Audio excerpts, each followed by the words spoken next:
If Gimp is giving you error code 127, don't worry because in most cases, this is a plugin or library mismatch, and it can usually be fixed pretty quickly. In simple terms, error code 127 often means something Gimp is trying to load cannot be found, or it does not match the version Gimp expects. That could be a missing plugin, an outdated script, or a system library problem. In this video, I'll show you the most common cause and the quickest way to test it so you can get Gimp opening normally again. And if this tutorial helps, make sure to hit the like button and subscribe for more easy software fixes. Let's jump in. The first thing to understand is that Gimp depends on plugins, scripts, and shared system libraries to work properly. So when error code 127 appears, it often happens while Gimp is loading up, especially if a third-party plugin is trying to call something that is missing or outdated.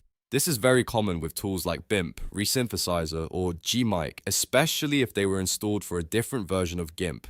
The easiest way to test this is to temporarily remove your custom plugins. On Windows, open your Gimp preferences or user folder, then look for the plugins or scripts directory. On Linux, this is usually inside your home folder under the Gimp configuration path. Once you find the plugin folder, move the custom plugins out of that directory and place them somewhere safe, like your desktop. You are not deleting them, just temporarily disabling them. After that, launch Gimp again and see if it opens normally. If Gimp starts without the error, then you've confirmed that one of the plugins was the problem. If that fixes it, the next step is to update the plugin instead of putting the old version back. Go to the official download source for that plugin and make sure you get the version that matches your exact Gimp version. This part is really important. A plugin made for Gimp 2.10 may not work properly with Gimp 3.0 and vice versa, so always double check compatibility before reinstalling. Once you have the correct version, install it again and test Gimp one more time. If you still get error code 127, then the next thing to look at is shared libraries. On Windows, this can involve missing DLL files. On Linux, it can involve missing or outdated SO libraries. If a plugin depends on a library that is not installed, Gimp may fail during startup or when you try to use that plugin. In that case, reinstalling the plugin or installing the required dependency usually solves the issue.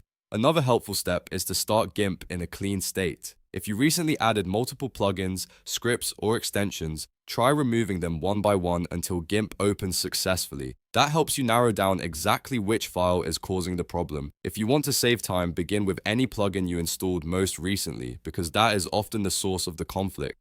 Also, make sure your Gimp installation itself is up to date. Sometimes an older version of Gimp cannot work properly with newer plugins, and sometimes the plugin expects newer system components than your operating system currently has. Updating Gimp and then reinstalling the correct plugin version can resolve that mismatch. So to quickly recap, error code 127 in Gimp usually points to a missing command, broken plugin, or version mismatch.